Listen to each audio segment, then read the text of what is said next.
Welcome to the Run Radio podcast. My name is Trina Wilcox. My guest today is Dr. Joseph Garcia. Welcome. Hello. It's nice to be here with you today. Thanks for being here. I was watching some of your videos on sign language for youngsters. So tell me a little bit about how you have actually been working since the late 80s on improving parent-infant communication. So talk a little bit about why that was important to you. Well, when I was associating with the deaf community, I was a sign language interpreter at the time. And I noticed that their little children who were hearing but were raised by deaf parents were communicating clearly in sign language a year before they could articulate clear words. And I was concerned that why don't hearing people do that also communicate with their infants before they can speak? And it was because of the attitude that hearing people have about the deaf community that they sign so they may not talk, which is a kind of a silly idea, but it's just one of those fears that some people had. So once I did research and found out that not only can babies talk once they sign, but they have more to say because they've had language for a whole year before they can finally articulate the various global languages, but they could use their hands to communicate and they understand the world around them much sooner than they can express themselves about that understanding. As a result, I started to sign with my children, and I did a clinical study at the university when I was in graduate school and proved that babies could not only sign, but that they would talk. They would be so loquacious, you can't shut them up, in fact. But the difference is that when children have language during that cultural imprinting time, the first 3 years of life, it really excels their comprehension of the world around them and allows them to express their fears, joys, what interests them. And that's a really important thing for parents to understand. So once I saw that happening, I did it with my children and saw the amazing results. I decided to do a clinical research, publish a book about it, and the rest is history. Tell a little bit about what the book journey was like for you, getting that research and putting it out there. Well, initially, you have to understand this is a new concept, or it was back in those days. In fact, in Europe, they kind of thought it was one of those new American fads. But actually, once at first, people were a little bit reluctant about the whole thing. But once they started seeing the results where their babies were communicating clearly, and it really enriched their lives and helped their children become more confident in themselves, as well as discovering that internal resource. I think the biggest thing I found from this is that when children start to sign, they begin to navigate through life rather than waiting life to happen to them. They engage with life. And that sets and stage an attitude about being more proactive in going after life. So I think sign language is more than just not just cute, that it allows parents to understand what their children are wanting or saying or anything, but it gives children the capacity to kind of discover within themselves their capacity to affect the world and navigate through life rather than having riding the roller coaster of life with no control over what's going on around them. So I think there's some really important fundamental issues that come along with sign language with babies that go beyond just the cuteness of seeing babies sign. Talk a little bit about what some of those basic things are that parents can be doing, like the I'm hungry, or just it's not meant to be an elaborate knowing everything. It's, you said, like, simple. Their babies and youngsters are speaking in one word sentences, as you put it. So kind of explain that the parents don't need to know the full gamut right off the bat. Oh, yeah, of course. Well, the idea is that babies speak in one word sentences, as you mentioned. Anyway, when they want to nurse, for example, they're not going to say, "I want to nurse, mom. Can I have something to drink?" They're going to just sign for milk, where they just squeeze their hand together like you're milking a cow. And if the mother would use that sign every time she nurses, you'll see the baby sometimes will unconsciously be making the sign while the child is nursing. And then eventually, when they reach their hand out and do the milk sign, and mom nurses them and they get, or gives them the bottle, whichever. But the point is that they get a response for their initiation of communication. It really reinforces that process. And there's two things that happen. Number one, it excites the child because the child can express themselves, of course. And number two, it gives the parent a real clear indication of what the baby needs or wants. And that accelerates their, how would you say, engagement with the child. I have lots of moms saying, and dads especially, because dads don't get involved with their kids until they can talk as much. But now dads, because they sign, are getting a lot more involved with their little infants. And also moms saying it changes the way they parent because now their babies are communicating with them and they will just want to engage at a much deeper level because they have that tool that they didn't have before. So and because you only sign, let's say, for example, the main sign of the whole thought of the concept. For example, if you're getting ready to go someplace and you can say, okay, we're going to go somewhere, you just sign the sign out. We're going to go outside, outside, and then you go ahead and get the baby dressed and all that, and they go outside. But the child now knows what's coming next. And a lot of the signs that I have in my 14-day program are there's about I would say 20% of them are caregiver signs, signs that a parent would make to a child that doesn't really, the child won't make so much to the parent, but they're guides to the child on how to behave or how to move or not to touch something, or things that'll help guide the child in their development or in their understanding of the world. Whereas about 80% of the signs are signs that the child can watch, observe, discover, and then use. And by the way, an important concept of this is that we don't force feed signs to a baby. You want to just sign normally the one important sign for each event and let the baby discover the sign on their own internal resources. And then when they produce the sign eventually and you respond to it, that reinforces that engagement process and that discovery process, and that kind of excites the child to learn more signs and produce more signs. Because at first, baby will learn milk, for example, or eat, or something like that, a very simple gesture. And they think that gets them what they want. So we have a lot of babies who use the sign for milk for everything they want. So Mhm. that's why it's important that babies are exposed to lots of different vocabulary, different signs for the things that are interest to them and that they need. And that's why my 14-day program, a lot of research went in to find out exactly what parents need to explain to their children, what children need and want when they're a very young age, and how to communicate those things in a way and model the signs and not teach the signs. We don't want to teach anything to a child that young. You want to just model the signs and let this baby discover the signs. That's why I put a lot of time into developing my baby sign language in 14 days. It gives parents much more than eat, milk, and more. So many parents teach eat, milk, and more, and then they stop. Can you imagine a baby being confined to 3 words when they understand so much more around them? So I really advocate that parents use my 14-day program, because each day you learn a small group of signs about a different event throughout the day. By the time you're done with 14 days, you've learned signs for lots of events that happen throughout your normal life. As a result, you give vocabulary to your baby, and that allows your baby to understand the world around them and then express themselves with those single sign sentences that allow them to communicate what their needs, wants, or fears may be.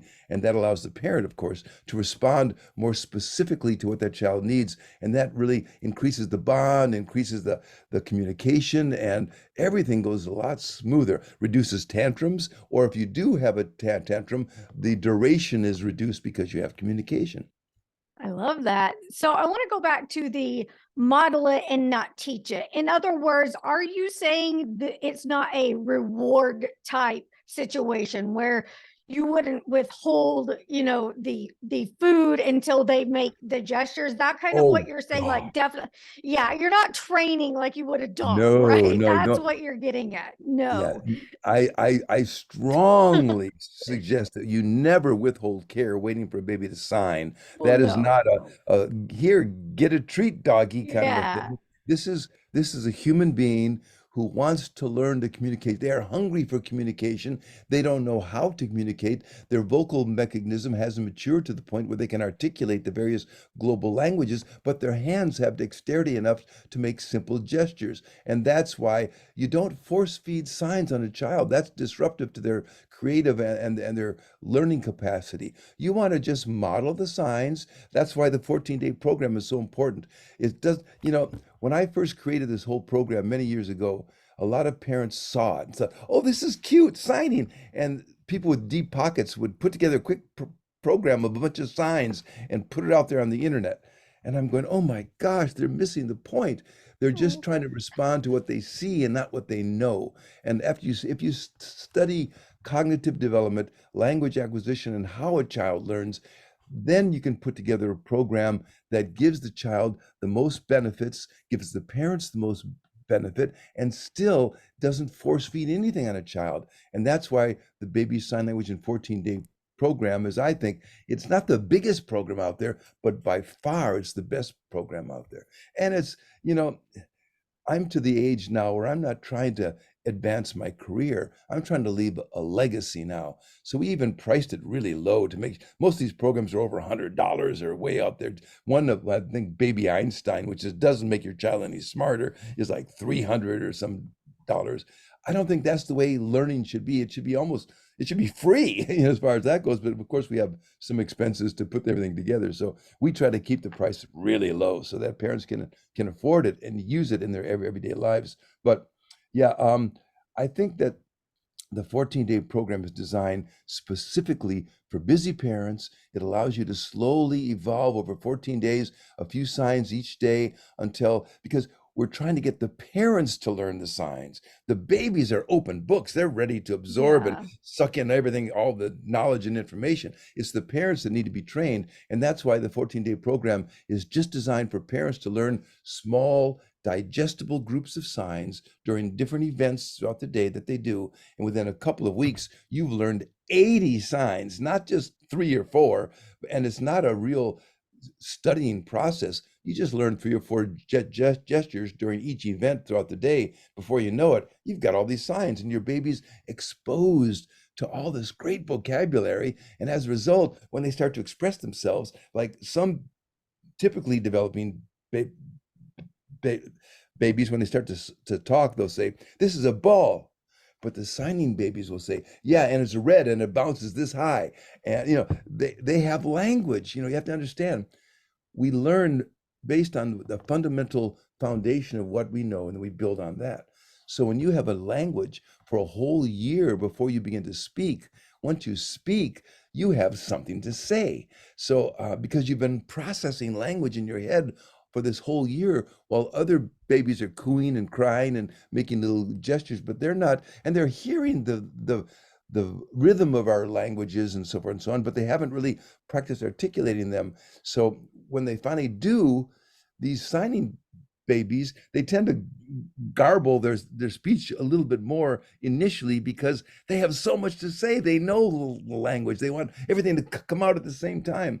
But eventually, when it does, they do get it straightened out in their minds. Boy, they have so much to say, and they can use language so well because they've been signing for a whole year. I think, the people that say, "Well, when should I start?" I say, well, the 14-day program is designed so that you begin about the 4th month modeling the signs. Babies can start to focus and see what's going on around them at that distance with what I call a parenting distance at about the 4th month. But you don't expect anything back for at least 2 or 3 months, if not more, because remember, we speak for 2 years before a baby articulates their words back. So I think the investment of 2 or 3 months of signing is way valuable and worth the investment in time, because once you do that for a couple of months, then all of a sudden your baby starts to express themselves and sign. I'll tell you, some babies express sign one here, one there, they add 1 or 2. Some babies don't sign at all, and then all of a sudden explode with a whole bunch of signs. Everyone's a little different. So don't ever try to gauge or compare your baby with other babies. There's such a huge difference in growth and knowledge and acceleration and learning and in the first 3 years of life. Around the 5th year, things balance out and all kids come around the same basic level of understanding, except for children who have disability needs or other issues, but most typically developing children balance out around the fifth year. But you start around the fourth month, give it a few months to model the signs at every opportunity. Consistency is the important thing, just like speech. We don't Mhm. say three words and stop talking. We say words every day. And yes, you do say the word along with the sign, or you say the sentence as you make the sign. If it's like, are you hungry now? Do you want to eat? And you can say that whole sentence and just sign one sign. That's fine, because the concept is that sign language is a bit conceptual. In fact, when I sign the sign eat, I'm signing I'm hungry, I want some food. All those concepts are all built into the sign for eat, and that's the way a lot of signs for infants are. Like as you mentioned, one word sentences. They say one gesture, and that means an entire idea. For example, my son used to have a Dr. Seuss book, and there it was the foot book. They have little feet, big feet, green feet, yeah, all these different feet. Well, we would go through the book, and when we change diapers, we say it's time to change. We do the change sign, and eventually, when I do the change sign, my baby gets in position to be changed, which is great. And then I do the stay sign, put my hand on his chest and say stay, so he doesn't roll around in his mess. And when he's young, he doesn't move. But as he gets a little older, he can have a real mess on your hands if he starts rolling around and flopping around. So by early teaching him to stay and don't move, and then when I'm all done changing, I sign finished, the sign for finished. Well, and the finished I use a lot of different ways. Like for example, when they're swinging on the swing and they're all done, I say, "You finished? You finished?" And I pick them up and take them away. So we're reading the Dr. Seuss book, the foot book, and we're getting to just about the page where the big feet. Now, the big feet is kind of a big, kind of scary looking character with big feet. And the page before we got to that page, my son would sign finished, finished, and want to get a different book because he was afraid of the character who had big feet and he didn't want to see it. So, wow, I would have never guessed that without that communication. And another time we were in the car and there was a bee in the car. No one wants to get stung with a bee. So my son was signing bee, bee, bee. And we stopped and pulled the car over, rolled down the window, and the bee got out. So we drive off again. My son keeps signing bee, bee, bee. Says, yeah, we got the bee out. The bee's fine. But he kept signing. And I looked up, there was a second bee in the car. So Yeah. it's like, wow, this child is just so observant and they can tell you things that impact your life. It just, to tell you what, it goes way beyond cute. When you can have a child express those ideas to you and express their fears, tell you what they want, and just tell you things that help them understand that, hey, I'm contributing to life. I'm affecting life. I'm navigating through life. I'm affecting my environment through my own internal resources. What a valuable gift to give to a little baby. When you put this book together and the program together, did you go with a self-publishing hybrid? How did you decide to publish and what made you go that direction? Well, I had done other things before and saw how many artists, in fact, this happened to me once when my first book, we, and the first book I wrote was called Toddler Talk, which turned into Sign with Your Baby. And I signed with a company and they messed me over. I mean, they made Oh. $6 million with my first book in 5 years. And I only got, I think, 8% of that.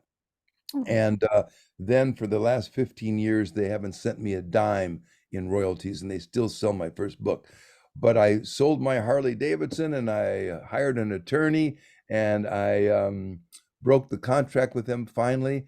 And I self-published everything myself this time. So I have a brand new website. It's very simple, just drjosephgarcia.com. That's drjosephgarcia.com. And you'll see all the things and all the new products. In fact, you know, I've been studying cognitive development, language acquisition, how children learn for many, many years. And from that and from the deaf community, I also developed a brand new thing that's just really, it's as remarkable as the baby sign language program. It's using finger spelling to teach young children, preschool children, to learn to put letters together into words, see words, and then read. And we have kindergarten children using my fingerspelling book, and they're learning to read and put letters together into words and all that in a game-like activity. And some of the kindergarten teachers we tested this at say these children, when they leave kindergarten, many of them have competency in spelling first and second grade words before they even read kindergarten, and they never had to learn anything. They only did it through playing games with your fingerspelling book. So when you tell a young child, hey, I can show you how you can make on your fingers what you say with your mouth, they go, oh, show me, show me. And you show them the letters of what they say, and you show them how to pronounce the words as you make the form the different letters on your fingers. And they get excited. And the teacher said, yeah, you won't believe this. At recess, the kids go out on the playground, they sit across from each other, and they fingerspell words back and forth. It's like they really Cool. enjoy doing that.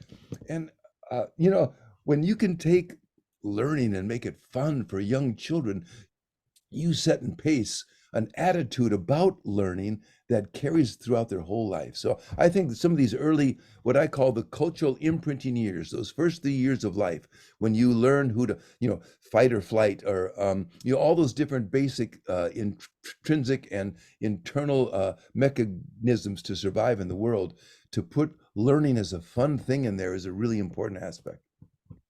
What does a person do when they're not fully functional with their hands, but they want to communicate with someone that might be hard of hearing?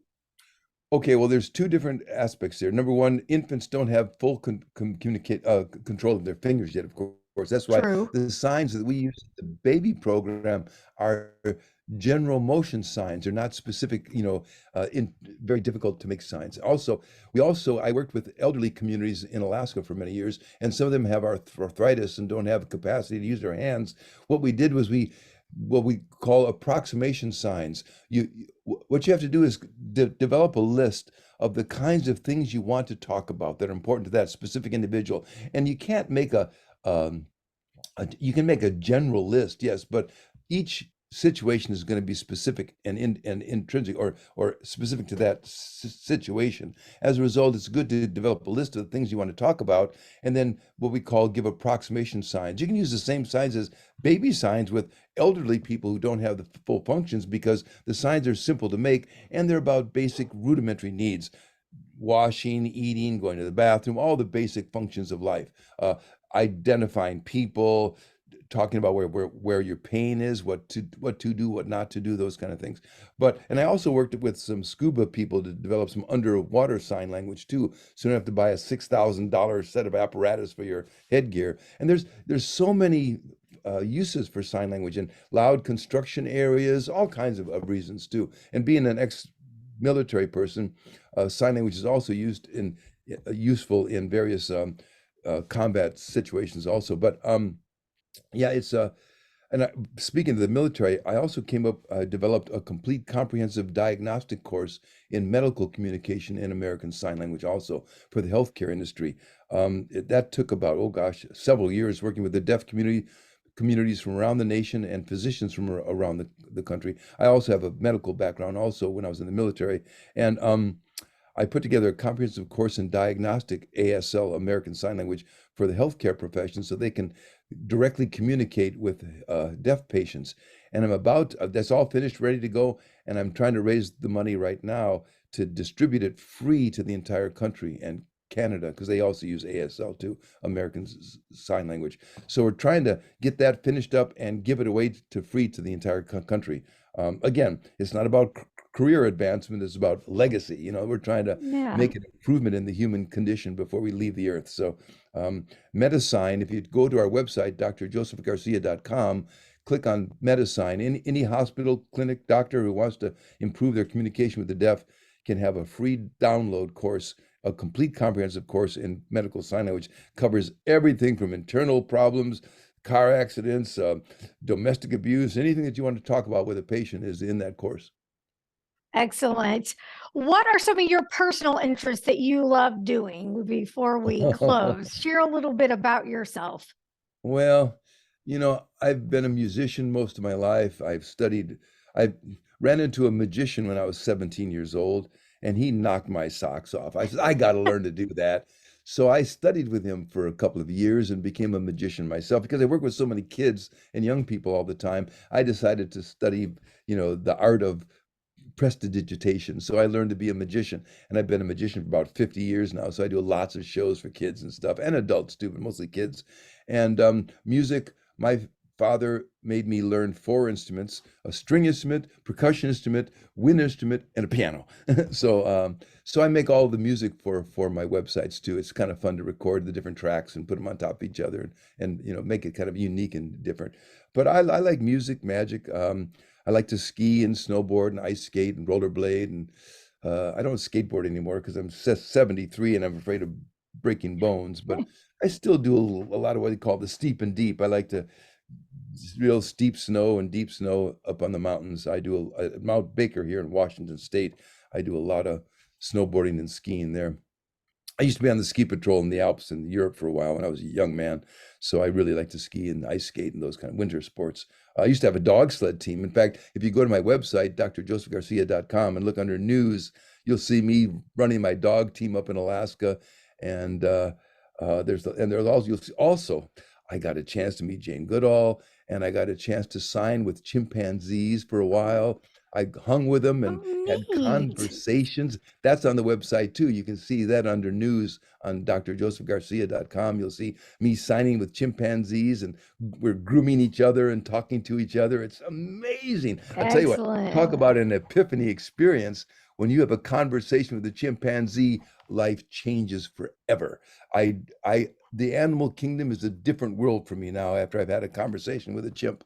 And not just, I was one of the few people allowed to go in with all the chimps and talk with them because I was one of their friends. I knew their language. I used to teach sign language at the university where they were at. And so all the students who wanted to work in the chimp lab to document their communication had to take my class first. But because I was the teacher, I got a chance to go in with 4 or 5 chimps and talk with them. And these chimps, even though they're about half my size, with one hand, they can squeeze your arm and break it. They're so strong. But when they're your friends and you hang with them, you have a lot of fun with them. They're so much fun. And they tease you and they play with you just like a little child would. It's really amazing. What did they have to say? Were they just being Well, playful, or what did they tell yeah, you? yeah. Like for example, so I'd go in there and say, I'd say, what do you want to play? They say, play chase. So we play chase. And we would take, because people take pictures of them all the time.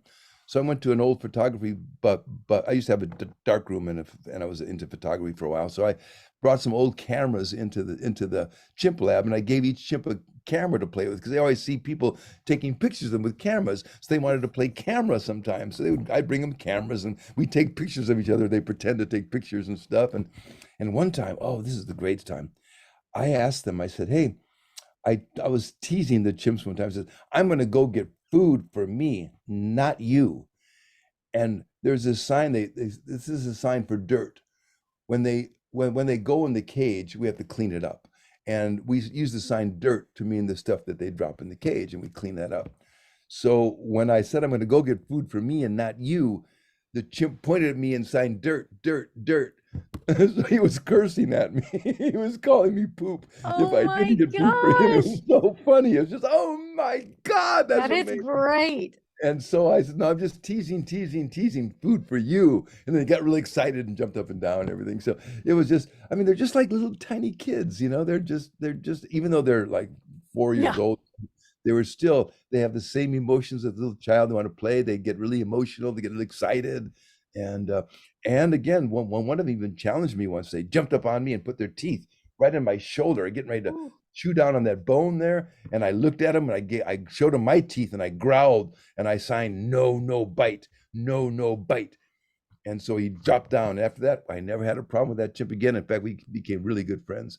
But there is that challenge, that are you going to stand your ground, or Yeah. are you going to be submissive to me? And I stood my ground with all the chimps enough. So I didn't try to dominate them, but I was their buddy. I was part of the group. But again, the whole point of this, the experience of communicating through signs with chimps, was an amazing experience. And I'm not saying your kids are like chimps, but I'm just saying, boy, to have that experience with your own child, to be able to communicate before they can talk, is probably one of the most amazing, rewarding experiences I ever had. And I've heard that from thousands. Literally, I've worked with more than 5,000 families over the last 25 years or so. And I'll tell you what, I hear the same thing across the board. Moms and dads both say it's the most amazing experience you can have with your young child at that first couple of years of life, to have that clear communication.